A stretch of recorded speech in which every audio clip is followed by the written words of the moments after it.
सादर आमंत्रित करता हूं। आदरणीय किशोर पटेल जी सूरत गुजरात से उपस्थित हैं, तो उनका स्वागत, वंदन और अभिनंदन है। वो आए और अपने अनुभव प्राकृतिक जैविक खेती पर्यावरण पर प्रदान करने का कष्ट करें। आज है ही नहीं वो। 8 बजे के बाद जो है चर्चाएं करते हैं व्यक्ति। उनको किन्ने जोड़ा था? वो फोन लगा लें उनको। मुन्नीलाल सर किन्ने जोड़ा था उनको सर भगवान सिंह भाई साहब या नारायण पीना जी ने जोड़ा था शायद, नारायण भाई जी।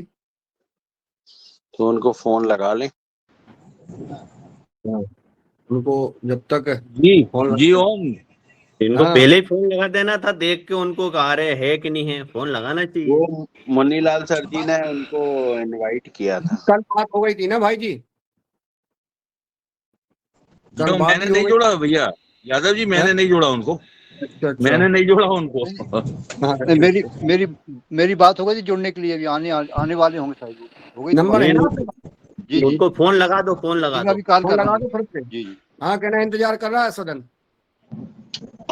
जब तक मेहरा जी से उनके अनुभव सुन लो। मेहरा जी से उनके अनुभव सुनो। अभी कहाँ ट्रेनिंग पर है वो, उनके सुनो मेहरा जी के। जी ओम, सदन को नमन।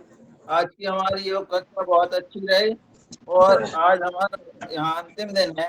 पहले दिन से यहाँ पर पहले दिन 3 सत्र हुए, जिन सत्रों में देश के अलग अलग वैज्ञानिक आए, उन्होंने अपनी अपनी चर्चा की। पहले दिन मिट्टी सुधार पर चर्चा हुई। ये हमारे भोपाल से थे, जो कि एक सेंट्रल का यहाँ पर नबीबाग के जाते उधर पड़ता है, उनका एक सेंटर है। वहाँ पर जितेंद्र जी जो है वो मिट्टी पर काम कर रहे हैं। उन्होंने ये कहा कि हमने रायसेन जिले के प्रत्येक गांव और पूरे जिले का एक सर्वे किया है। उसके माध्यम से वहाँ पर ऐसी टेक्नोलॉजी विकसित की है कि जिस खेत में जाकर के आप खड़े होंगे जी, और बाकी लोग मोबाइल बंद कर लें। बाकी लोग सभी मोबाइल अपना अपना म्यूट करें। खेत में जाकर के ये देखेंगे कि उस खेत में जो ऐप है उसको डाउन करेंगे तो वो खेत ही खड़े होकर के ये बता देंगे, वो खेत के जहाँ खेत पे है वहाँ, कि इस खेत में वो कहेंगे हमको गेहूं बोना है, चना बोना है, अलसी बोना है या जो फसल बोना है, तो उसमें कितना खाद लगेगा, कितनी मात्रा में डालना है, ये वो वहाँ पर उस खेत में आपके ऐप पे आ जाएगा। ये रायसेन जिले का उन्होंने पूरे जिले का ये इस तरह से एक मैप बनाया है और ये प्रयोग वो कर रहे हैं। तो इसका मतलब ये है कि जो अतिरिक्त जो हमारा खाद लगता है या हम अपने मन से डालते हैं वो अब नहीं डालेंगे, क्योंकि वहाँ पर मिट्टी परीक्षण कर पूरा ये डेटा तैयार कर लिया गया। इसी तरह से जो मौसम विज्ञान वाले आए, उन्होंने बताया कि हमने अभी 7 दिन तक का जो मौसम है उसकी हम सही जानकारी दे पा रहे हैं। 7 दिन में अचानक कोई चीज घट जाए मौसम को पे किसी का वो नहीं है, परंतु अभी तक ये हो गया है कि 7 दिन की तक का जो है स्पष्ट जानकारी मौसम की मिल रही है, जिससे किसान ये समझ लेगा, यदि वो ऐप से जुड़ा रहेगा तो वो ये जान लेगा कि अगले 7 दिन में हमारे यहाँ कैसा वातावरण बन रहा है। उसके अनुसार वह अपने खेत में सिंचाई कर सकता है, अपने खेत में बोनी कर सकता है, अपने खेत की तैयारी कर सकता है, या जो सामान हमने पैदा किया है उसकी व्यवस्था कर सकता है। इस तरह से जो इस माध्यम से जो है भिन्न भिन्न तरीके से फिर गांव में टेक्नोलॉजी, हमारे ये जो यहाँ DRDO वाले आए, मतलब जो इंदौर में एक है, उन्होंने एक ऐसा ट्रक बनाया है जिसके माध्यम से केवल 70 पैसा की लागत में हम अपने सब्जी भाजी को 7 दिन तक उसे सुरक्षित रख सकते हैं और उसे एक जगह से दूसरे जगह लगभग 1000 किलोमीटर तक भी हम भेज सकते हैं। हमारी सब्जियां खराब नहीं होगी। और ये इनोवेशन इतना महत्वपूर्ण रहा है कि इसको जो पिछले 70 साल में जो इनोवेशन हुए हैं उनमें भी इसका नाम आया है। जैसे कि हमारे चंद्रयान का आया है, जैसे हमारे अग्नि मिसाइल का आया है। तो ऐसे 70 जो है इन 70 सालों में ऐसे 70 जो है इन्वेशन हुए हैं, उनमें भी इसका तो ये बड़ा महत्वपूर्ण है। और ये हमारे जो है फिर भामा अनुसंधान केंद्र से एक मैडम आई, उनने जो है जानकारी दी कि हमने जो है अलग अलग गांव की जो पहले तो हमने जो है अपने जैसे उसमें भामा अनुसंधान केंद्र में जो एटॉमिक है उसमें पानी बहुत लगता है, तो पानी को समुद्र से हम कैसे लेते हैं और लेकर के उसको कैसे उपयोगी बनाते हैं। तो उस टेक्नोलॉजी का फिर हुआ तो वो आगे जा करके आरओ के रूप में परिवर्तित हुआ और फिर वही चीज जो है उन्होंने और सस्ती टेक्नोलॉजी करके जो है वो ऐसा बना दिया कि गांव में भी उसका उपयोग किया जा सकता है। इसी तरह से उन्होंने सोलर से जो सब्जियां हैं इनको कैसे सुखाएंगे, किस तरह से उनकी गुणवत्ता बनी रहेगी, इस तरह के बहुत सारे काम अलग अलग महाविद्यालयों के से मिलकर, जैसे पंढरपुर महाविद्यालय है, नागपुर में विद्यालय है, इन लोगों के साथ मिलकर के अलग अलग प्रयोग किए हैं। हमारे साथ जो किसान भाई आए उन्होंने भी जो कुछ अपनी अपनी चीजें लेकर के आए हैं वो भी उन्होंने प्रदर्शनी में प्रदर्शित की। तो इस तरह से जो है बहुत सारी चीजें, जैसे हमारे केबीके वालों ने जो है पूरा जो है जैव पर आधारित ट्राइकोडर्मा वगैरह वगैरह सब लेकर आए, उन्होंने अपना प्रदर्शन किया। जो सतना से जो लोग आए हैं उन्होंने भी अपनी अलग अलग वैरायटी लेकर के आए और उन वैरायटियों को यहाँ पर बताया है कि उन्होंने कौन कौन सी वैरायटी का चिन्हित किया। इंदौर से एक दीपक जी हैं, वो भी अपनी वैरायटी लेकर के आए हैं, उन्होंने भी गेहूं की वैरायटियों पर काम कर रहे हैं। तो इस तरह से हम देखते हैं कि मतलब अलग अलग क्षेत्र में अलग अलग इस तरह से काम हो रहे हैं। तो ये चीजें, अब ये विज्ञान भारती है क्या?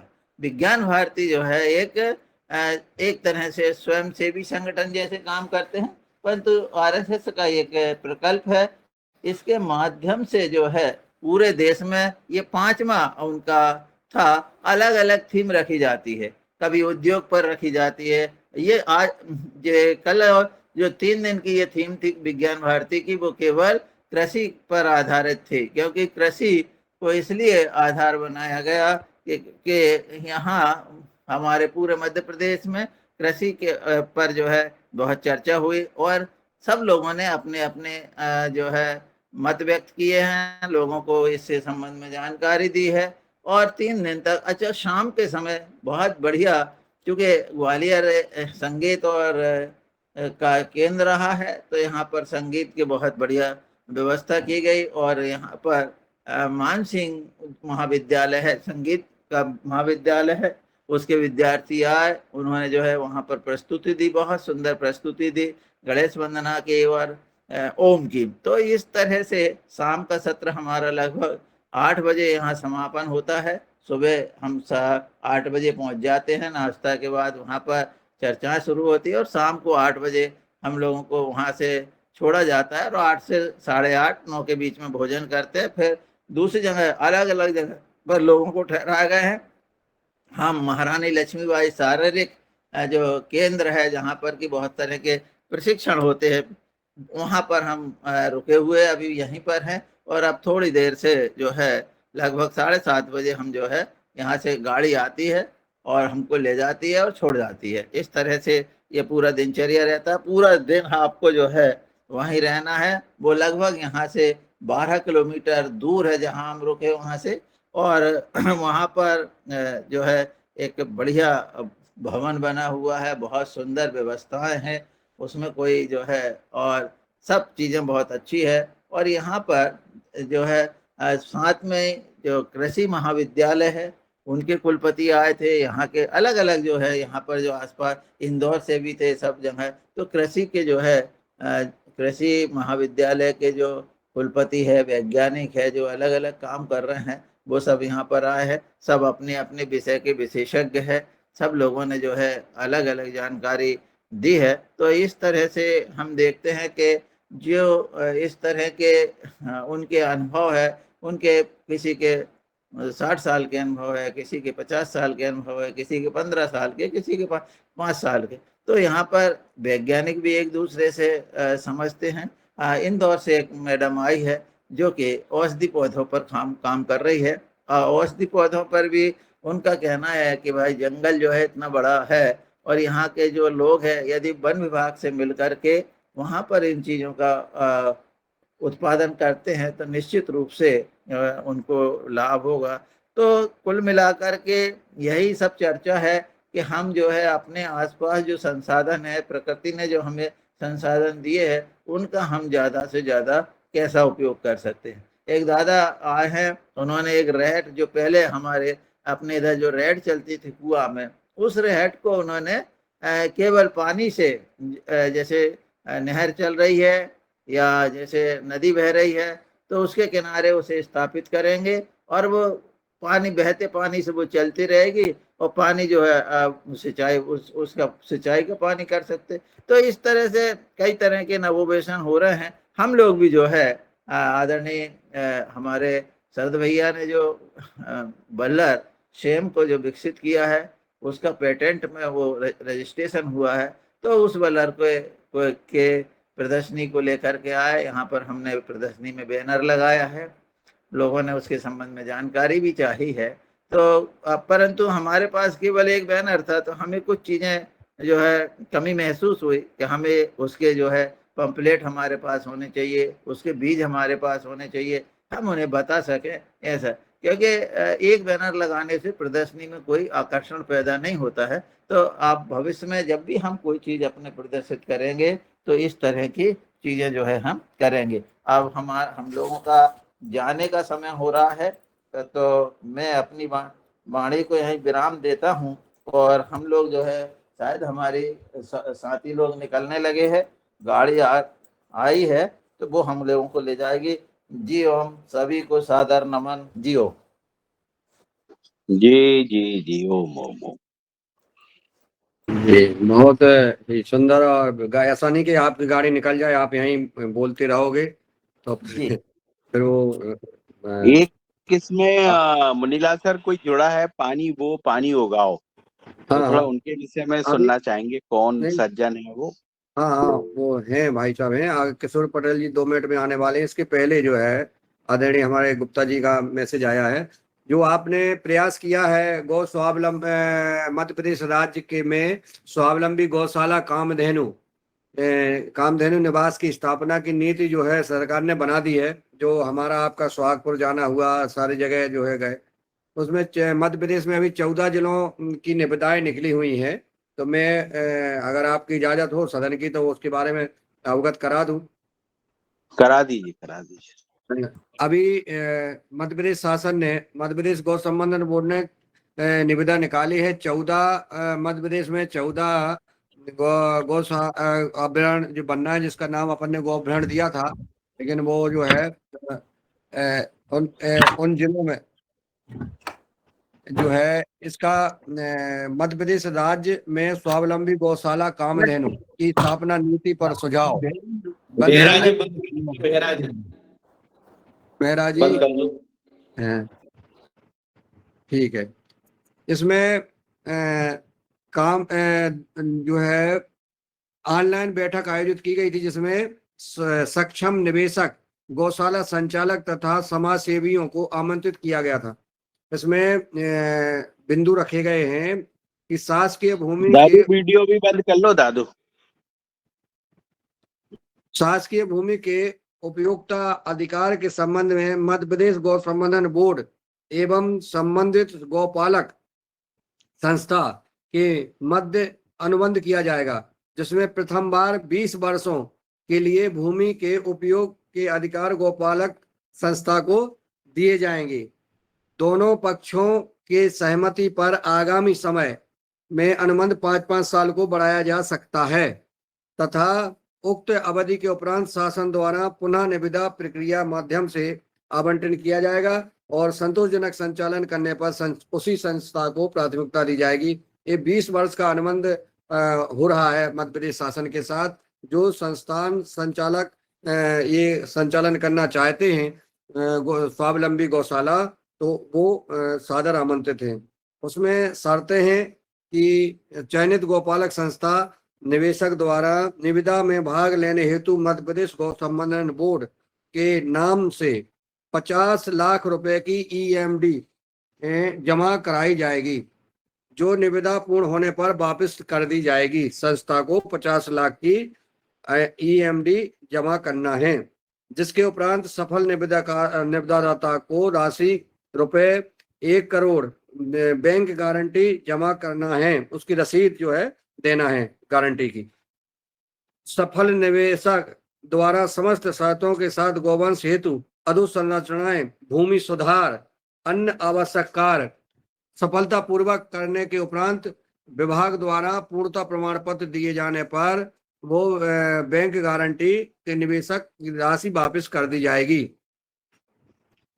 और जो इसमें जो आवश्यकता है और इसका प्रचार प्रसार ये तमाम चीजें की जा रही हैं, इसमें कौन संस्था की जानकारी में क्या क्या चाहिए, जी सिंगारिया जी आ गए हैं, शायद वो किशोर पटेल जी आ गए हैं। हाँ किशोर जी आ गए। हाँ, तो ये जो है जिनको भरना हो, जो इसकी इच्छा हो, जो संस्थाएं इच्छुक हों, वो अपन से संपर्क कर लेंगे, तो अपन जो है उसको ये डॉक्यूमेंट वगैरह दे देंगे, जानकारी दे देंगे। और 14 जिलों में इनकी निविदाएं निकली हुई हैं। जी हो, आमंत्रित करते हैं आदरणीय पटेल साहब को। सूरत गुजरात से हैं, उनके अनुभव सुनेंगे, उनका मार्गदर्शन लेंगे और वो सादर आमंत्रित है। आदरणीय किशोर पटेल जी, सूरत गुजरात से। जी, सबको प्रणाम। वंदे गौ मातरम। गौ माता को प्रणाम करते हैं और ये करते हुए अपनी इस सभा को शुरू करता हूं मैं। तो आज का विषय मुझे बोला कि फ्री हैंड दिया गया था, मैं जो चाहूँ तो मैं भगवान, है ना। तो इन 5 तत्वों को इन पे आज मैं बोलता हूँ और जितना होगा संक्षिप्त में रखे खत्म करके। एक दूसरा गौ माता वाला विषय भी है और हमारा कृषि से रिलेटेड धरती माता भी इसके अंदर आ जाएगी। तो भगवान, ठीक है। तो भ यानी भूमि, ग यानी गगन हो गया, व से वायु हो गया, अ से अग्नि हो गई, न से नीर हो गया। ये 5 हमारे तत्व हैं। इनको मिला दें तो भगवान हो जाते हैं अगर हम माने तो ये पिछले 200 सालों से मनुष्य भगवान के साथ क्या कर रहा है? भगवान का रक्षण कर रहा है, सम्मान कर रहा है। क्या मानव सब पूरी मानवता की बात करूंगा, चलिए कहीं किसी खंड को मेरे को बदनाम नहीं है। तो क्या हम कर रहे हैं? क्या हम इनका सम्मान करते हैं? इस तरह नहीं कर रहे हैं। अब नहीं कर रहे हैं और इससे मनमानी तरीके से जो हम इसका उपयोग कर रहे हैं, भोग कर रहे हैं, इसका संवर्धन करते नहीं। बात हम संवर्धन की कर लेते हैं, संवर्धन हमसे हो नहीं पा रहा है। जितना हम इसका दोहन कर रहे हैं उसके सामने हम उतना उसका संवर्धन नहीं कर पा रहे। तो क्या होगा? संतुलन बिगड़ेगा और बिगड़ रहा है, आगे भी बिगड़ता ही जाएगा, क्योंकि मानव के अंदर वो है ही नहीं। बातें करता है, करता कुछ नहीं है, काम नहीं करता, बस जो मिल गया रेडी टू यूज। अभी तो यही फार्मूला चला हुआ है, ले लो ना, क्यों चक्कर में पड़ रहे हो। घर में 2 लीटर दूध लग रहा है, गाय पर पालने की जरूरत क्या है भैया, ले लो देरी से, बस। तो ये मानसिकता बनी हुई है हमारी सबकी।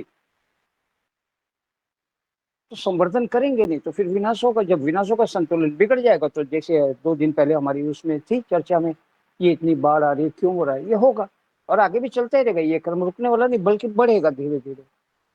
और हमारे भारत की जलवायु की बात कर रहा हूँ, ये पिछले 7-8 सालों के अंदर, 10 सालों के उसमें धीरे धीरे करते हुए हमारा मानसून जो है 15 दिन का इसका संतुलन बिगड़ गया है।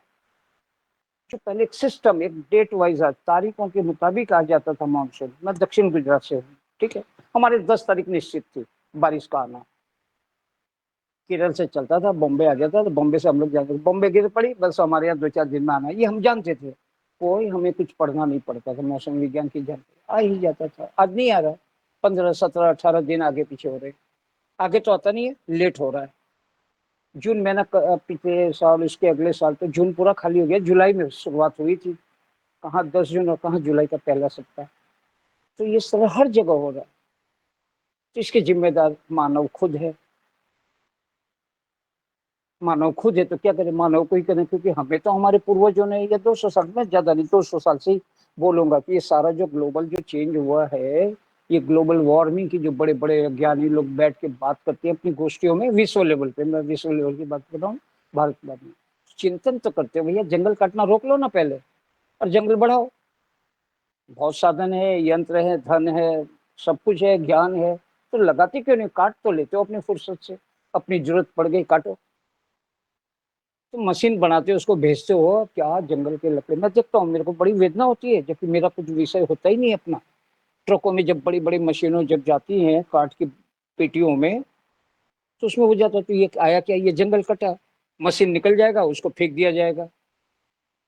तो भाई साहब ये जो लकड़ा मैंने जो बनाया, मेरी फैक्ट्री है, मैं ये लकड़े लाके बॉक्स बना के पैकिंग, मैंने तो पैसा कमा लिया। अब ये जो इसका क्या होगा, ये स्क्रैप होगा, जलान में जाएगा, कोई थोड़ी बहुत रिसाइकलिंग हो गई। इस लकड़े को बन के आने में 25 साल लगे थे। जो मैंने एक मशीन को पैक करके जो लकड़े का मैंने उपयोग कर लिया, ये 25 साल में आया था ये लकड़ा, लेकिन मैंने पैसे के जोर पे ले लिया।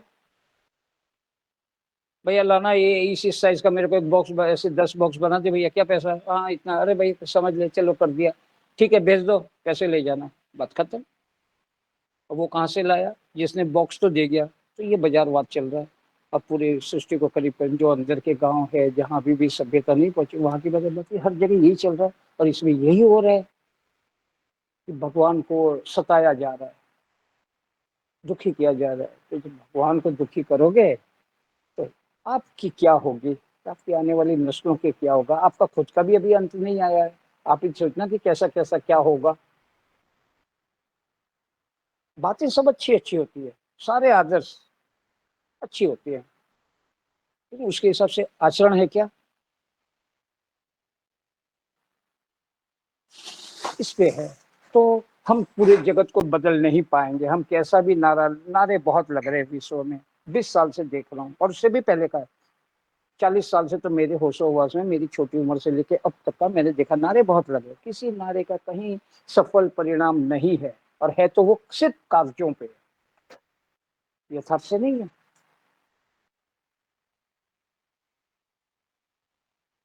ये जो IMF बना था, इंटरनेशनल मॉनेटरी फंड, जो कि दूसरे गरीब देशों को सहाय करने के लिए, वो सहाय देते हैं, वो 100 रुपया देते हैं, और उस गरीब देश का 140 रुपया ले जाते हैं खींच के दूसरे रास्ते। तो बताइए, मैं ही हूँ वो संस्था, मैं आपको 100 रुपये दे रहा हूँ पिछवाड़े से, आप, मैं जानता हूँ कि आप बड़े भोले सीधे लोग हैं, और मैं आप ही के घर से 140 रुपये निकाल रहा हूँ, और 100 रुपया मैंने आपके सर पे थोप रखा है। देखो मैंने तुमको 100 रुपये की सहाय की है, और ये तुझे मुझे लौटाना है,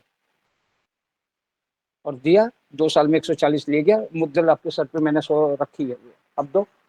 ये हो रहा है 100 साल। अब इसमें क्या करेगा, आप छोटे हो, मैं कैसे करूं, फिर मैं दबाव लाऊंगा, मैंने तो अपना ले लिया प्रिंसिपल, ब्याज सहित सब कुछ ले लिया, अब दबाव देंगे, चलिए ऐसा कर वैसा कर, तेरे यहाँ जंगल बहुत है, मेरे को लकड़े दे, काटो, हाँ हाँ ठीक है ठीक है ठीक है साहब, अब पैसे का दबाव मैं कर रहा हूँ, चलो हाँ दे देता हूँ, को लकड़ी दे देता हूँ, चल तेरे इसमें इतने पैसे तेरे वसूल कर लूंगा, ये तो जंगल कटवा लिया।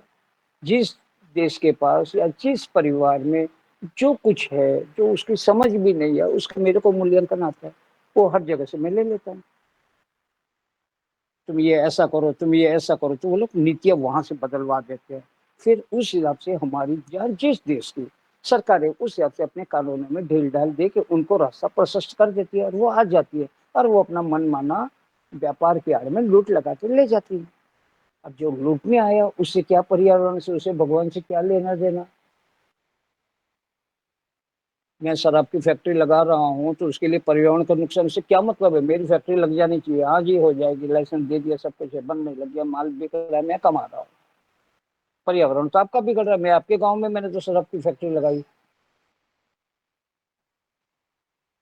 इस तरह से ये जो दुर्दशा खड़ी हुई है, बातें हम कुछ कर रहे, चकाचक रंगे पोते हुए मकान देखने से विकास नहीं आता है, काली काली सड़कें देखने से, ठीक है वो आवागमन की सुविधा है, मकान बड़े बड़े बनाए तो उसमें रहना ही अंत है। तो हम लोग तो भैया पहले कुटिया में रहते थे, तब भी जीवन बसर कितनी पीढ़ियां वहां पे हो चुकी, और अभी ये 3 पीढ़ी बड़े बड़े मकानों की बात करिए कर रहे, मजे पा लेना। वो लकड़ी वाले घास फूस वाले रिपेयरिंग आसान होते थे, ये आरसीसी वाले को जब कुछ होता है तो होता नहीं है रिपेयरिंग। चलिए अभी यहाँ पे इस बात को इतना मैंने संक्षिप्त में इतना बोल दिया। फिर जो कोई प्रश्न करना चाहेंगे तो जो कुछ होगा वो मैं बांटूंगा। अब आते हैं हम धरती पर पे, भूमि कृषि। तो भारत ही एक विश्व में ऐसा देश है जो कृषि प्रधान था। इसकी पूरी जीवन चक्र जो था धरती से था, किसानी करते थे। और जो धरती की जब बात करेंगे तो धरती का जो मूल है, धरती टिकी है गौ माता पे, गाय पे है। हम जब किसान या मानव जब से सभ्यता आई तो उसे खाने के लिए अपना गेहूं नहीं, जो कुछ हमारा लोकल स्थानिक धान वगैरह जो था उगाते थे उसको खाते थे। कुछ प्राकृतिक बीज गिरे वो हुए, लेकिन आपको वर्तमान में पिछले 100 साल के देखें में आपको हर चीज उगानी पड़ेगी, तब आप पाएंगे। आम खाना है तो पेड़ लगाना पड़ेगा, जामुन खाना है तो लगाना पड़ेगा, सब्जी लेनी है तो लगानी पड़ेगी।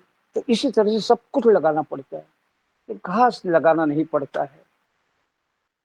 तो गाय का आहार क्या है? चारा, घास है। उसके लिए व्यवस्था प्रकृति ने कर रखी, उसे कुछ नहीं करना, उसे मिलता है। और एक हमारी कहावत थी बुजुर्गों के, सब भूमि गोपाल की। देखिए बात बड़ी छोटी सी थी, गांव की गंवार जैसे सब भूमि गोपाल, ओ गई बीते जमाने की बात है। अरे भैया उसमें बहुत दम है, इस बात में। गोपाल की भूमि थी, और जब तक वो गोपाल की भूमि रही तब तक बड़े आनंद था पृथ्वी पे। हम भारत की बात, अब मैं भारत पे आ जाता हूँ, अब विश्व का कोई खिलाता नहीं। तो भारत में आनंद था, क्योंकि ऐसी पुरानी बातें झूठ थी क्या? भारत में तो दूध दही बहता था, नदियां बहती थी दूध घी की। या वो झूठ था या हम आज सच है? कैसे बहता होगा? हमने तो देखा, हम तो उस वक्त थे नहीं। एक कहावत बनी थी तो कुछ तो रहा ही होगा। क्यों? अब बता रहा हूँ उसको। कैसे घी दूध की नदियां बहती थी? गुड़ बात है। तो हर घरों में गाय थी, और ऋषियों ने एक ऐसी व्यवस्था की थी, एक सामाजिक ऐसा हमारी रचना बनी थी, जिस घर में गाय नहीं है, मैं गांव की बात कर रहा हूँ, शहरों की बात ही नहीं है। तब तो नगर बोले जाते थे, बहुत छोटे थे, ज्यादा बड़े नहीं थे। तो वहां भी कुछ रहा होगा, अब पुराना क्या बता पाऊंगा। कागजों में निकालो, कागज में झूठ आ गया तो आप लोगों को भी मैं गलत ज्ञान दे दूंगा, तो वैसा मैं नहीं चाहता। तो जो सीधी सीधी बातें उन्हीं पे चलते हैं, टेढ़े मेढ़े पे जाना नहीं है। तो जिस घर में गाय नहीं है उसको शमशान माना जाता था। अब कौन अपने घर को शमशान कहलाएगा? गांव की बात कर रहा हूँ, छोटा सा गांव है। मैं भी एक रख लेता हूँ ना भैया, सबके घर में है, इधर 40 घर हैं, 39 घर में गाय है, किशोर के पास नहीं है। मैं भी ले आया शर्म के मारे। सब चिढ़ाएंगे मेरे गांव को, देखो ये एक शमशान वाला घर पड़ा है, इसके पास गाय नहीं है।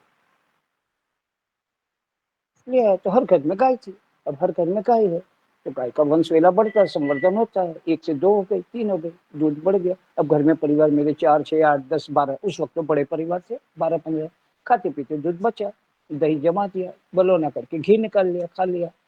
घी मक्खन दोनों आ गए, छाछ अड़ोस पड़ोस को बांटते, सब घर में तो कौन लेगा? तो जो हमारे श्रमिक आते थे, किसानी करते, जो हमसे छोटा तबका है, उनको बुला के दिया जाता। तो ये मैंने देखी हुई बात बता रहा हूँ आपको। ले जा छाछ है, घर में उतनी खपत होगी नहीं, फिर अगले 5 दिन बाद वापस आएगी तो बांट देते थे। बांटना, बेचना नहीं था, बांटना था, ये था। तो वो हमारा मजदूर को भी छाछ मिल जाती थी अच्छी, बिना मिलावट के, तो उसकी भी तंदुरुस्ती बढ़िया थी। मैंने वो भी देखा है, ऐसे श्रमिक देखे हैं जो हमारे यहाँ नाना के दादा के यहाँ थे, वो 100 किलो की बोरी उठा के चलते थे लंबा।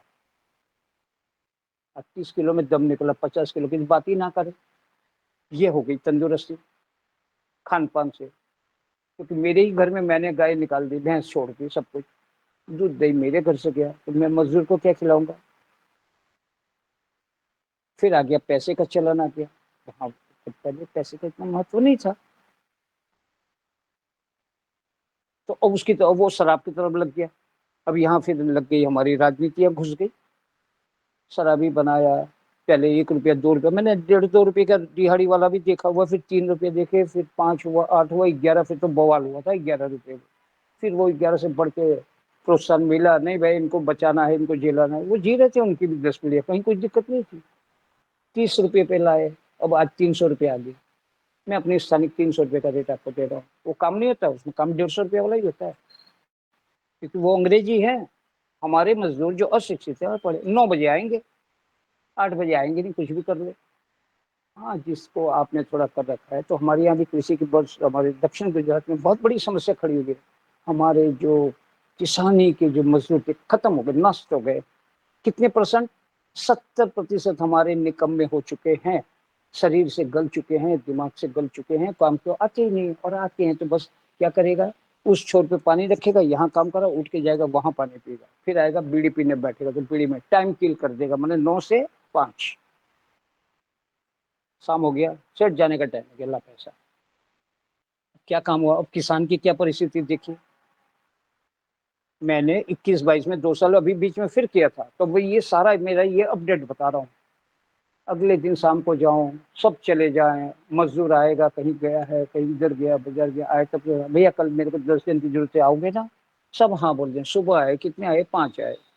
वो तो ऐसा गया वैसा गया। बताइए अब मैं यहाँ पे क्या अपना टारगेट पूरा करूँ? काम का टारगेट, प्रोडक्शन का नहीं। तो हमारे पूरे इस जिले में ये समस्या आ चुकी है। लोग अब बोलते हैं भाई छोड़ो किसानी, बेचो, जमीनों की कीमत भी बहुत अच्छी है, बेच बाच के दुकानदारी जो करना है करेंगे। इनसे कौन निपटे? मजदूर के बिना होवे नहीं। देखिए ये एक संतुलन बिगड़ गया। ये भी इसी का एक हिस्सा, जो मैंने भगवान बोला यहाँ हो गया। तो अब क्या, श्रमिक धन नष्ट हो गया। क्यों हुआ? नीतियां गलत हो गई थी, वो ध्यान नहीं दिया गया। अब जमीन बंजर हो गई। अब वो, हाँ, अब फिर मैं आता हूँ भैया, मेरे को लालच दी गई, प्रोडक्शन ज्यादा किशोर बढ़ाना है ना, ये डाल दे, ये खाद डाल दे, वो डाल। मैंने रासायनिक की बात करो, खाद मतलब वो पहले गोबर डाला करता था, जब घर में गाय भैंसे बैल थे तो जाता था। अब वो निकल ही गए तो अब सोच रहे नहीं है, अब खरीदो तो वो मिलता नहीं है, खोजने जाओ दूर पड़ता, बड़ा महंगा। ये थैली आ गई 300 रुपए की, यूरिया डाल दे, 1200 की डीएपी है, वो है, जो भी कुछ है, सल्फेट डाल दे, पोटाश डाल दिया। अब डालते गए, चलते गए, गोबर आना अंदर बंद हो गया, जमीन हो गई कड़क। एक बोरी डालनी थी 150 रुपये, 1.5 में कम पड़ा, थोड़ा बढ़ा, अरे 2 कर देता हूँ और बढ़ जाएगा। बस ज्ञान का उपयोग नहीं किया, क्या होना चाहिए वो नहीं, गोबर को छोड़ ही दिया मैंने। अब आ गया रासायनिक, अब जमीन कड़क हो गई, वो नहीं होती है, क्योंकि मैंने इसको जब करता था, मैं किसान का ही तो हूँ, तो जाना तो भाई ये ऐसा देखो, ये हो गया तो भाई इसका उपाय तो चर्चा करता था। फिर मैंने इस पर सारी डिबेट, जबकि मैं किसानी करता नहीं हूँ आज भी और पहले भी नहीं, लेकिन मैंने ये 30 साल पहले ज्ञान हो गया भाई मेरी जमीन बिगड़ चुकी है, अब इसको मैं सुधारूं कैसे। फिर मेरे को देखना पड़ेगा कि भाई मेरी अलमीरे में पैसे कितने हैं, तो ये ज्ञान मेरे अंदर होना चाहिए, मुझे कोई मार्गदर्शन दे। भाई तेरी जमीन को सुधारना, जो मैंने ही बिगाड़ी है मुझे ही सुधारनी पड़ेगी, कोई पड़ोसी तो आएगा नहीं, अमेरिका वाला आएगा नहीं, जर्मनी वाला आएगा नहीं मुझे बताने। आएगा तो कितनी फीस लेगा, तो वो मेरी सामर्थ्य में लेगा। तो अड़ोस पड़ोस में कोई अच्छा आदमी हो, या मैं इतना जागरूक रहूं तो जाऊं, ज्ञान लाऊं कि इसको कैसे सुधारूं। बिगाड़ तो मैंने ली है। तो इसका सही एकदम सटीक तरीका है, जो किसान जिसके पास जितनी जमीन है, किसी के पास 5 बीघा है, मैं बीघे में बोलूंगा, किसी का 10 है, तो भैया देखो तिजोरी में कितने पैसे हैं और उसका हिसाब निकालिए कि किसमें गोबर को मेरे को डालना है, कितने पैसे डाल दूं, कितना डालूं। फिर मेरा घर भी है, दाल रोटी भी खानी है 12 महीने, नई फसल आएगी जब तक, इतना गोबर डाले। चलो नहीं भैया, पैसे तो तिजोरी में कम है, तो ऐसा करें आधे बीघों को ले लें, इतना हो जाएगा। तो वो देखिए हिसाब मिलाना पड़ेगा खुद किसान को ही। जितना आपसे हो सकता उतनी जगह को आप सुधारा करिए। बिगाड़ा तो है किशोर भाई ने 30-40 साल में, रासायनिक डाल डाल के, दवाइयों का छिड़काव करके मैंने सारे केचुए मार डाले। सही बेटा जो काम कर रहा था उसी को तो मैंने मार डाला। और वो 300 रुपये वाला बेटा ढूंढने जाता हूँ, वो 10 की नक्की करके आता हूँ, दूसरे दिन 5 आता है, काम हुआ नहीं। और ये नित्य चलता है, ऐसा भी नहीं है। तो हमें दूसरे राज्य से, हमारे बगल में महाराष्ट्र, वहाँ के मजदूर लाने पड़ते हैं और हमारे आदिवासी इलाके को लाना पड़ता है। चलो भैया 6-8 जन आओ, सब मिलते हैं, रहना मेरे यहाँ, जब काम खत्म होगा मैं दूसरे के यहाँ दिलवा दूंगा, तेरी दिहाड़ी चालू रहेगी। तब वो आते हैं, ऐसी कंडीशन पे काम करते हैं, वो हमारे स्थानिकों से ज्यादा काम करते हैं। तो अब वो गोबर तो भैया गोबर अपनी जमीन को, ये मैंने सुना है अपनी इसी गोष्ठी में मैं आता जाता था, तो अरे इसमें शामिल होने से ऐसा करना चाहिए, वैसा करना चाहिए, ये करें, हाँ वर्मी कंपोस्ट है, घन अमृत वगैरह वगैरह। तो मैंने भी ये सब किया था, जबकि मेरे भाड़े की जमीन थी, मेरी अपनी नहीं थी। और मैंने 3.25 लाख 7 बीघे जमीन में 3.25 लाख रुपए का मैंने गोबर डाला था, क्योंकि प्रोडक्शन का टारगेट नेपियर घास जो थी उसका था। उसकी तो वार्षिक बहुत बड़ा दिया गया, मैंने उसको आधा कर दिया अपने विवेक के मुताबिक। चलो इतना आएगा तब भी मुनाफा रहेगा, हाँ रहेगा। आधा क्या तो आधे की चौथाई भी नहीं आई, प्रोडक्शन नहीं मिला उस भूमि में। जो कुछ लगाया, जो सारा कुछ किया था बड़े अच्छे भाव से किया। चलो कोई बात नहीं, धरती माता की सेवा की। 7 बीघे में 3.25 लाख रुपए का गोबर, गाय का ही गोबर डाला था मैंने। 6 पैसे डाल दिया, चलो आएगा। अरे थोड़ा कम आएगा तो चलेगा, तो वो उस वक्त उतना ओरिएंटेड नहीं था। और ये फसल 5 साल चलेगी वो देखो हो जाएगा। बिल्कुल नहीं मिला। कि बगल में तालाब था, थोड़ी चूक हो गई। वो तालाब नजदीक में है तो वो जमीन में तलवे से आता, तो जमीन हमारी ठंडी रही। बगल में ही बुलेट ट्रेन का काम हो रहा था। अब उन्होंने वाटर लॉकिंग कर दी पानी निकलने के रास्ते, तो वो पानी का भरा हुआ। तो 2-3 कारण मैंने अपने विवेक से पकड़ भी लिया। चलो गया तो गया। तो हाँ, फिर वहां आ जाते हैं तो भाई केचुए मार डाले, ये कर दिया। क्या करते भैया, आधा जिसके पास जितना सामर्थ्य है, 6 इंच का लेयर गोबर ताजा पुराना जैसा मिलता है, बने इतना ताजा लाए तो बढ़िया है, लेके उसकी कारपेटिंग करें। ये मैं अपना व्यक्तिगत चिंतन बता रहा हूँ, मैंने किया। हाँ, मैंने तो अपना क्या लंबा लेक, मैंने और भी 2-3 जनों से करा एजुकेशन में। तो ऐसा कर, क्योंकि वो जमीन ऐसी थी कि ट्रैक्टर के पीछे कल्टीवेटर वो उसका ढेला लेता था जब वो ट्रैक्टर चलता। फिर बोले देखो इसको मारो, अरे मारो उसको 10 बार, वो फूटे ही नहीं, इतनी हार्ड हो गई। फिर जब मैंने किसान किया, सबसे पहले ऐसा करो, हर साल जब आप फसल निकाल लेते हो अपनी मिट्टी का, हर साल उसकी तंदुरुस्ती चेक करें। मैं हर किसान भाइयों के लिए ये बात रख रहा हूँ। हर साल आप करें। जैसे आपको बुखार आया तो आप तो भाई साहब हर 3 घंटे 4 घंटे में अपने थर्मामीटर लगा लेते हो, देखते हो टेम्परेचर घट रहा है या बढ़ रहा है। तो क्या ईमानदारी से जरा सोचिए अपने आप, मेरे को जवाब नहीं चाहिए किसी का। आप क्या हर साल अपनी उस कृषि वाली भूमि का थर्मामीटर लगाते हैं क्या, कि इसकी तंदुरुस्ती क्या है? हर किसान की बात बोल रहा हूँ और नित्य बोल रहा हूँ, कोई नहीं कर रहा है। अब करेगा तो वो ठीक रिजल्ट ले रहा होगा, वो अपनी उसकी तंदुरुस्ती सुधर रही होगी। ये शॉर्टकट बताए गए हैं, गोबर से उत्तम कोई भी नहीं है। खाद हो ही नहीं सकती विश्व में, वो बनाए सब समझाने का तरीका है। बाजारवाद है, उसमें सिखाया जा रहा है। बेचना है सबको माल बेचना है और खरीदना है। अब दूसरी एक बात, एक दिन मैंने अपनी ही गोष्ठी में देखा था कि एक सज्जन आए थे, डॉक्टर साहब थे, वो सोयाबीन पे कुछ बोल रहे थे और अपने नर्मदापुरम के बहुत सारे किसान थे, सबकी बातें सुन रहा था। तो मैंने आपसे वही बात फिर आ रहा हूँ मैं, 28-29 साल पहले सोयाबीन आप लोगों ने सबने उगाया, मैं एक एजेंट हूँ जो भी है, मैं आपसे बोला और उन्होंने बोली जो बात सुनी, 65 रुपए किलो आप पूना पहुंचा देना, वहां से हम ले लेंगे, आपको पेमेंट कर देंगे। 65 रुपए में आपसे ले जा रहा हूँ। और ये क्या करेंगे, ये लेंगे, वो बताते हैं कि हम ऐसा ऐसा बनाते हैं, आता भी है बांधना नहीं, बाकी का वो विदेश जाता है और वो क्या भाव से जाता होगा, 125-150 तक मुल्ला कमाई होगी। आप लगाओ, तैयार करो, सारा करके मेरे घर मेरे गोडाउन पे 65 रुपए छोड़ जाओ। आपको समय लगा 6 महीना 8 महीना जो उसका समय होगा, टेन्योर है ना। और मैंने आपसे खरीद लिया, गोडाउन में रख दिया, फिर यहाँ से भेज दिया, 8 महीने में मैंने डबल पैसे कर लिए। अब बताइए आपने कितनी मेहनत की, आपको क्या मिला और मैंने कितना निकाल लिया। तो ये सब होती है, बाजारवाद वाले जो एजेंट आते हैं ना, वो इस तरह की बातें कर जाते हैं, माल लेते हैं, भाई आप उगा लो मैं आपसे खरीद लूंगा। तो ये हमारा माल विदेशों में भी जाता है। और विदेशी वाले में भी ऐसा है कि ये जो मैं पुरानी बात आपको बता रहा हूँ, तो सोयाबीन उन्होंने सोया, ये लोग सुअर को खिलाते हैं, वो नहीं उगाते हैं, क्योंकि उन्होंने संशोधन इसमें किया हुआ है। सोयाबीन उगाओ। और जो देखिए अभी वर्तमान में जितने किसान हैं उनसे मेरा विनम्र निवेदन है कि मैं तो ये बात सुनी सुनाई बात रख रहा हूँ, मैंने इसका कुछ रिसर्च नहीं किया। आप अपनी जब है, अगर नहीं लगाया है या लग गया, उसके बाद अपनी वो जमीन का टेस्ट करवाइए, अगले साल फिर उसमें सोयाबीन लगाइए, फिर निकलिए, फिर चेक करिए, आपके घर में ही आपका डेटा बन जाएगा। आपको किशोर भाई से सुनने की कोई आवश्यकता नहीं पड़ेगी। और मेरे से भी ज्यादा ज्ञानी अनुभव जो आज भी करंट है, मैं तो इसमें से निकला हुआ हूँ। तो ये कुछ मैंने ज्ञान अर्जन करेगा, मैं इसको बांट देता हूँ, जिसको अच्छा लगे वो ले ले और खुद करो। कोई घड़ी डिटर्जेंट की एक ऐड आती है, इस्तेमाल करो, पहले इस्तेमाल करो फिर विश्वास करो। तो भाई आप कर लो ना थोड़े से हिस्से में, आपको ही आपका डेटा बन जाएगा, तो आपको आत्मविश्वास आपका बढ़ जाएगा। आप उलझते हो, बोलते हो कि ऐसे क्या हो गया, मेरा बिगड़ा। अरे हो जाएगा, सब प्रभु करेंगे, बस आप थोड़ा सा अपने दिमाग को, अपने विचारों को बदल लें, अपनी कार्य पद्धति को थोड़ा बदल लें। तो सोयाबीन जमीन को बहुत सोचता है, उसके अंदर जितने गुण धर्म होते हैं ना वो सारे सोच लेता है। सोयाबीन बहुत अच्छा है हमारे लिए भी खाने के, हमारी तंदुरुस्ती अच्छा है, लेकिन हमारी धरती माता को बहुत दुखी करता है, उसे बहुत कमजोर करता है। अब ये रिसर्च करना पड़ेगा आप लोगों को, मैं नहीं करता हूँ। लेकिन बात तो जो थी वैज्ञानिक थी, वो उस वक्त भी थी, आज भी है, वो सही बात है। अब है सही है गलत है, कोई कर ले, एक जन करे, सही लगे, फिर मिलजुल के सामूहिक तौर से आगे बढ़े।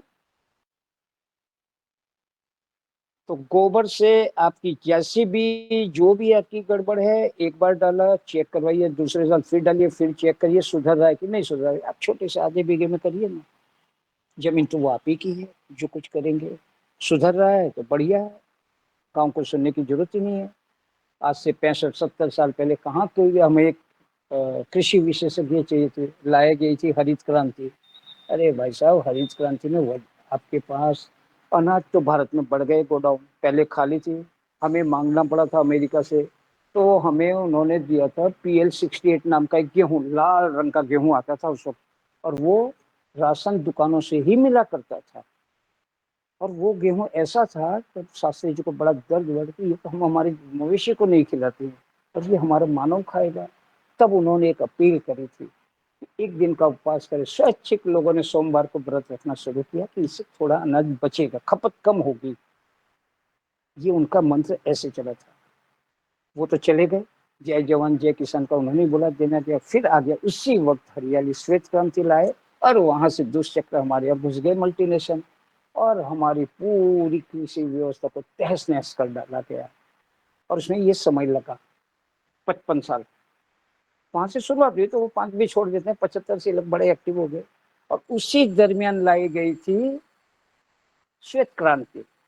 2 क्रांति एक साथ भारत में लाई गई थी, आप किसी के ध्यान में होगी ये बात? श्वेत क्रांति के अधीन हमारे पे HF फॉस्टिन जोस्टिन को थोपा गया, और एक दूसरी व्यवस्था डाली गई थी, दूध गाय का उत्तम था। हमारे यहाँ फैट से दूध का चलन नहीं था 1970 से, पुराने जितने लोग हैं इनसे पूछिएगा। भैंस का दूध मोटा होवे, गाय का दूध पतला होवे, छोटा है, सही बात है। लेकिन गाय के दूध में जो तीक्ष्णता, उसमें जो फूटती चेतनाई जो थी, वो भैंस में नहीं मिलती है। अब इसको कैसे प्रमाण करेंगे? तो ये भैंस का दूध, हाँ भैंस का दूध जो शारीरिक श्रम करता है उसके लिए बहुत अच्छा है, उसकी शक्ति का वर्धन करता है भैंस का दूध, लेकिन आपके अंदर आलस ला देगा, आपके दिमाग को धीरा करेगा, चर्बी बढ़ा देगा शरीर में। ये भैंस के दूध की गारंटी। और गाय का दूध ये नहीं होने देगा, ये उसकी गारंटी। अब इसका प्रमाण यार कैसे मोटी बुद्धि करता हूँ, मैं खुद भी बैठा हूँ, मैं अंत में अपनी बात भी आप लोगों के सामने रख दूंगा खाली। तो देखिए, अगर कहीं एक जगह किसी गोष्ठ में हो, अगर जहाँ है वहीं पे जाके आपको खाली रिसर्च करना है। दोपहर के टाइम में 5 भैंस हो, 2-3 भैंस हो और 2-3 गायें हों, या 5-5 होंगी, तो आप लोगों को बड़े आसानी से मिलेगा। तो सबके बछड़ों को छोड़िए और चिन्हित करिएगा कि इस भैंस का ही ये पाड़ा पाड़ी है। वो देखिएगा, वो कहीं भी जाके मुख मार देगा किसी भी भैंस के पास। हो सकता है गाय के पास भी गलत जाए, हालांकि मैंने नहीं किया। और गाय का जो रहेगा ना बछड़ा या बछड़ी, वो अपनी माँ को ढूंढ के वहीं जाके वो दूध पिएगा, उसी थन को मुंह लगाएगा। तो दोनों हार्वर्ड में तो पढ़ने गए नहीं एक भी,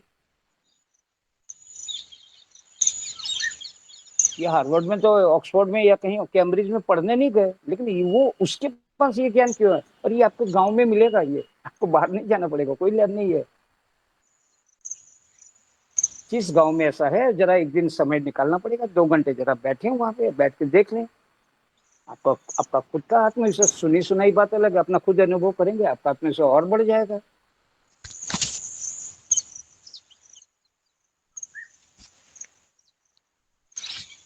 तो श्वेत क्रांति ने तो वहां फिर एक चीज डाली गई, फैट। अब फैट से मूल्यांकन हुआ, हमारी जो देसी गायों की जो दुर्गति हुई, जिसे हम वो माँ बोलते हैं, और सरकार की किताबों पे वो पशु है, वो अंग्रेज डाल के गए थे। सनातन संस्कृति में गाय को माँ ही मानते हैं। देखिए, जो मेरी उम्र के हैं या मेरे से थोड़े छोटे हैं, हम लोग माँ बोलते हैं, लेकिन आपके घर में एक इंग्लिश मीडियम में पढ़ने वाला बालक को, जिसको आप भेज रहे हो यूनिफॉर्म पढ़ा के, रिक्शा विक्शा भी जिसमें भी, वो स्कूल में जब पढ़ता है 5वीं 6ठी में, जब लेख आएगा गाय पे, तो क्या cow is a pet animal, ये किताबों में है, ये भारत के हर राज्यों की किताबों में लिखा है, गाय एक पालतू जानवर है। और आप बोल रहे हो माता है, और आपका बालक, अगर आपका बालक तेज होगा, आपसे भी ज्यादा तेज, आपसे तर्क करेगा, तो आप कैसे हो, वो आपकी परंपरा को मान नहीं रहा, वो आपसे तर्क करेगा। आप माता बोलते हैं, मेरे पुस्तक में तो ये लिखा है, ये तो जानवर है। आपके घर के अंदर तो इतना घुस की इतनी षड्यंत्र हो चुका है। तो ठीक है, हमारे संस्कार है, हमारे खून से हमारा बालक मानेगा, तो वो उस किताब को नहीं ध्यान देगा, किताब तो हमें वही पढ़ा रही, तो जानवर है। तो अभी वो जानवर की परिस्थिति में है, इसलिए काटी, जानवर को काटा जा सकता है। अगर माता का आप खड़े हो जाइए ना कहीं पब्लिक मंच पे, गांधी जी पे आप बोलिए सही, देखें फिर आपकी क्या होता है। और एक जगह नहीं, 15-20 जगह करिए बड़े बड़े अनुष्ठान, और गांधी को गाली दीजिए, जबकि वो किताबों में पिता नहीं है, तथाकथित है, लेकिन देखिए उसके लिए कितने लोग खड़े हो जाएंगे।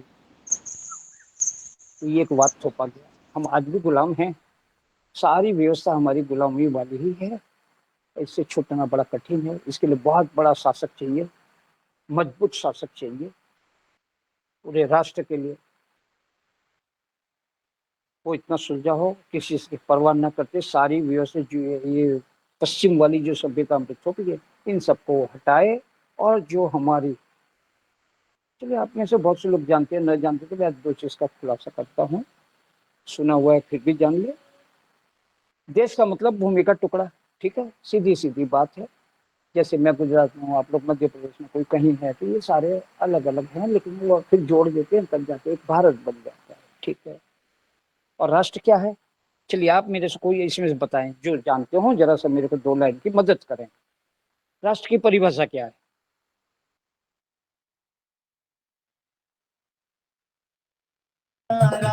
जिसकी अपनी स्वयं की संस्कृति हो वह राष्ट्र कहलाएगा।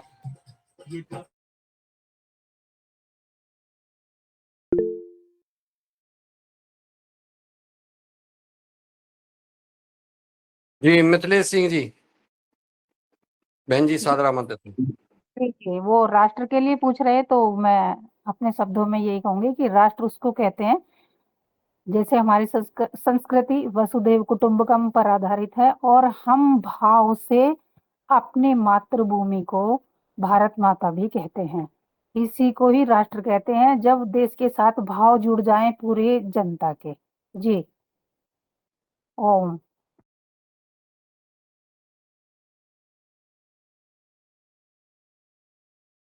जी आदरणीय किशोर जी, चलिए। जी, और किसी का कोई सुझाव हो आज के इस कार्यक्रम में, आज के उद्बोधन में, तो सादर आमंत्रित हैं, कोई भी अपनी बात रख सकते हैं। अभी तक जो आदरणीय पटेल साहब ने आपसे संवाद किया है व्यवहार में, उस पर आप लोग कोई अपना कमेंट करना चाहते हैं उस पर, तो स्वागत है। कोई भाई बहन हैंड रेस कर सकते हैं या अनम्यूट करके अपनी बात कर सकते हैं। किसी का कोई सुझाव, कोई मार्गदर्शन? आदरणीय पटेल साहब, आपको और कुछ कहना है? चलिए, अब हम चलते हैं कार्यक्रम के आखिरी छोर पर। आदरणीय हमारे पंडित सेवक सिंह गुप्ता जी का परिचय हो जाए, और आपका सदन में स्वागत, वंदन और अभिनंदन है। आप परिचय प्रदान करने का कष्ट करें। आप चूंकि अनम्यूट कर ले। जी, स्वागत है आपका। धन्यवाद साहब। मैं भोपाल मध्य प्रदेश से ही हूँ, और एक कॉलेज में असिस्टेंट प्रोफेसर हूँ इसी डिपार्टमेंट, और भगवान सिंह जी सिंगोरिया के माध्यम से आप सभी से जुड़ा हुआ हूँ। बहुत अच्छा सर, बहुत आपका योगाहार कार्यक्रम में स्वागत है। और ये कार्यक्रम लगभग 5वीं साल में चल रहा है। सुबह 5:30 बजे से योग करते हैं और 7 बजे के बाद 8 बजे तक हम जो है जैविक खेती, गौपालन, भारतीय शिक्षा, संस्कृति, इन विषयों पर चर्चा करते हैं, भारतीय इतिहास के ऊपर। आपका इसमें स्वागत है और आप अपना भी मार्गदर्शन जब भी इच्छा हो तो दीजिएगा। अपना जो आप सोचते हैं, विचारते हैं, वो आप अपना दे सकते हैं। जी जी, बहुत बहुत धन्यवाद। और किशोर जी का जो प्रश्न था राष्ट्र, तो बहुत सारा जो एक इकट्ठा जिसका कोई इतिहास हो, जहाँ जिसकी कोई भाषा और संस्कृति हो और उसका अपने आप में एक भूगोल हो, ये सब विशेषताएं जिसके पास हो, मिश्रित होकर उस इकाई को राष्ट्र कहते हैं।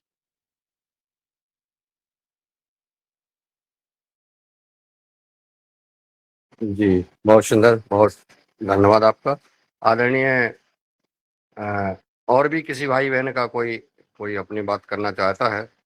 आदरणीय पन्नालाल पवार साहब, आपका स्वागत है। आप भी अपना परिचय प्रदान करने का कष्ट करें। जी, मैं पन्नालाल पवार, ग्राम रिधोरा, पोस्ट रिधोरा, जिला छिंदवाड़ा का निवासी हूँ भाई साहब। क्या बात है। छिंदवाड़ा की अभी चर्चा ही सोच रहा था और कर रहे थे हम। छिंदवाड़ा में एक किसान सम्मेलन प्रस्तावित है।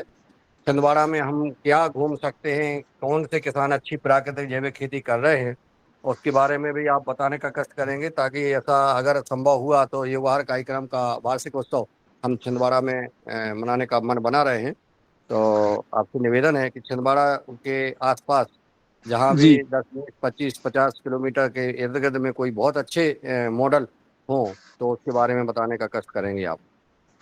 अभी भाई साहब हमारे वैज्ञानिक जो राउत साहब हैं, उनके मार्गदर्शन में हमारे गांव से और एक दो गांव आसपास के करीब 8-10 किसान प्रशिक्षण में गए थे जैविक खेती के। जी जी, तो उसमें उनने सीख के आए हैं, तो ट्राइकोडर्मा और वो अपना जैविक खाद बनाने की प्रयोगशाला डाल लिए हैं। बहुत बढ़िया। और उसमें काम चालू है और हम प्रयास भी कर रहे हैं कि जैविक खेती की ओर हम लोग जुड़े, क्योंकि रासायनिक खाद डाल डाल के बहुत थक गए हैं, बहुत लागत बढ़ गई है खेती में। तो हमारा अब प्रयास तो यही है कि हम जैविक खेती की ओर बढ़ रहे हैं, हमारे गांव के लोग, और हम लोग भी उसमें दिलचस्पी ले रहे हैं। आपके मार्गदर्शन में जो कार्यक्रम चलता है उसको सुन सुन के हम लोग बहुत प्रभावित हो रहे हैं और उपयोग भी करेंगे, ऐसा हमारा प्रयास है। और जो कार्यक्रम की बात है, तो मैं चाहूँगा कि कोई ऐसा कार्यक्रम हो तो हम लोग देख के और सीखें उससे। जी, बिल्कुल बिल्कुल बिल्कुल। और आदरणीय जहाँ हमारे RL रावत जी, डॉक्टर रावत जी जहाँ जैसे अभी बालाघाट में थे, वहाँ भी उन्होंने प्रगति की। छिंदवाड़ा जी, पहुंच गए हैं तो छिंदवाड़ा में मन हो रहा है कि छिंदवाड़ा ही में जो है उनके जी, मार्गदर्शन में हम सब लोग एक कार्यक्रम करें। अभी हमारी पतंजलि के जो जिला प्रभारी हैं उनसे बात हो रही है, संवाद हो जी, रहा है। तो जी, चलिए, बहुत हो सकता है कि शीघ्र अच्छी खबर मिले, देखिए हम जी, वहाँ बहुत बड़ा कार्यक्रम कर सकें। चलिए, बहुत सुंदर। और आज के हमारे पटेल साहब ने अपनी बात रखी और हम जी, सबको सुनाया, उनके मन की बात शायद पूरी हो गई होगी। जी, और अब हम और हमारे कोई भाई आदरणीय मैं शरद वर्मा जी को आमंत्रित करता हूं आज के इस कार्यक्रम के जो आदरणीय पटेल साहब ने जो बात रखी है उस पर अपना कमेंट करने का कष्ट करें। जी, बहुत अच्छा। और आज की योगशाला बहुत अच्छी रही। अशोक भैया ने बहुत अच्छे से योग कराया और किशोर जी की कुछ कविताएं रह गई थी सुनने की, तो उन्होंने सुनाई नहीं। तो वो अगर हैं सदन में तो कुछ कविताएं सुनाएं, बहुत अच्छी उनका संग्रह है। और शिंगोरिया जी ने उनको जोड़ा था, इसका पता चला। और उनका जो नंबर है वो अपने ग्रुप में भी मुन्नीलाल सर जोड़ दे में, ऐसी आशा के साथ। और जी ओम प्रणाम। जी जी, आज जुड़ जाएगा उनका, आज जुड़ जाएगा। और क्योंकि आदरणीय हमारे डॉक्टर DD शर्मा जी हिमाचल प्रदेश से जुड़े हुए हैं, वरिष्ठ वैज्ञानिक हैं और जिन्होंने किसानों के हित में लगातार वो किया है। और अब क्या माहौल है आदरणीय शर्मा जी हिमाचल प्रदेश में, कैसा मौसम है अब? सभी को प्रणाम। आदरणीय श्री मुन्नीलाल जी, शरद वर्मा जी, मैं अभी अभी जुड़ा हूँ। तो माहौल तो ऐसा है कि पिछले 3 दिन में थोड़ा सा बारिश रुकी थी और आज सुबह जो है फिर एक बार गरज के साथ बहुत बारिश हुई है। और अभी लोग लगे हैं अपने आखिरी जो हमारी फसल की तोड़ान है, सेब का तोड़ान है, सब्जियों की जो कटाई है, मंडियों में भेजना है। तो धीरे धीरे अब ऐसा लगता है कि शायद बारिश रुक गई थी, लेकिन आज फिर से इस बारिश का कहर दोबारा आया है। और हिमाचल प्रदेश में जैसे कि पिछले 6 महीनों से ये बरसात चल रही है, तो मैं अब है तो कम है, लेकिन अभी भी लोग नहीं उबर पा रहे हैं। और यहाँ अभी बादलों का मौसम है, पूरी तरह से धूप नहीं लग पा रही। 3 दिन में तो थोड़ा सा बारिश कम हुई थी, कुछ लगी हुई थी, और आज सुबह फिर आज ये फिर दोबारा से बरसात शुरू हुई है। कई जगह कुछ कम हुई है, लेकिन जो पिछले 15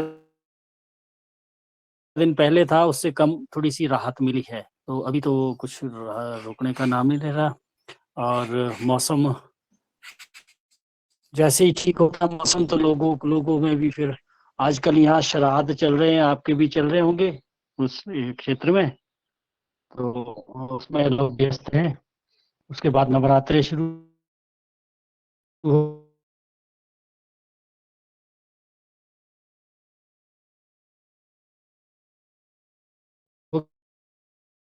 मौसम मेरे ख्याल से ठीक होने की वो ठीक कगार पे थी। अभी कह रहे थे कि 12, 13, 14 को काफी बारिश होनी है, लेकिन कुछ क्षेत्रों में हुई है, कुछ नहीं हुई है।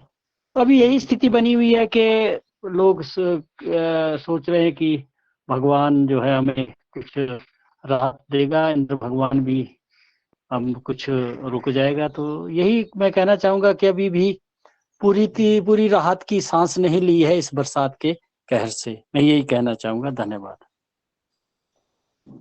बहुत बहुत धन्यवाद डॉक्टर साहब आपने, और ईश्वर से प्रार्थना है कि अब जो है हिमाचल प्रदेश में और सभी अन्य राज्यों में, उत्तराखंड है, जम्मू कश्मीर, जहाँ जहाँ प्रभावित हुए हैं वहाँ शांति हो, और हमारे किसान भाई और हमारे आम नागरिक, प्रकृति और हमारे पशुधन और सब जो है राहत की सांस लें, ऐसी प्रार्थना के साथ आज चूँकि 8 बज गया है, अब हम आमंत्रित करेंगे आदरणीय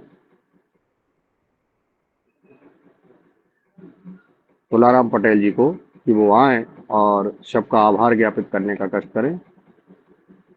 हमारे आज के योग शिक्षक रहे आदरणीय अशोक पटेल जी, जिन्होंने बहुत ही भव्य योग कराया, और दूसरे सत्र में आदरणीय किशोर पटेल जी को सुना हमने, और जो गौशाला की स्थापना होना है उसके बारे में मैंने जानकारी दी। तो आदरणीय तुलाराम पटेल जी, आभार क्या आज का एक और कार्यक्रम को विराम दें। शायद तुलाराम पटेल जी तक आवाज़ नहीं पहुंच रही है, कोई बात नहीं। आदरणीय उमाशंकर प्रसाद जी तक पहुंच रही है, बिहार तक नहीं पहुंच रही है। आदरणीय प्रीता साकरे बहन जी, बालाघाट मध्य प्रदेश, आदरणीय जी बहन जी।